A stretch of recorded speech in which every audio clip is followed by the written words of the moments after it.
ఎవడెళ్ళడు. కానీ ఇన్ని చోట్ల తిరిగి నాకు పెద్ద సర్కిల్ ఉందండి అంటాడు. నాకు వాళ్ళు తెలుసండి, వీళ్ళు తెలుసండి అంటాడు.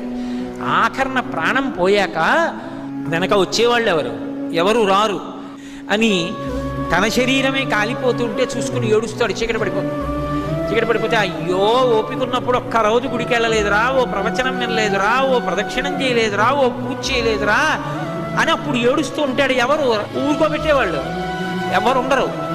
అప్పుడు అక్కడ ఎవరూ లేకపోతే చచ్చిపోయిన వాడు ఏడిచి 1000 మాటలు చచ్చిపోతారని నేనున్నాను, ఏడవకురా, ఇంకో శరీరం ఇస్తానని చెప్పడానికి అక్కడ కూర్చున్నాను పార్వతి అన్నాడు.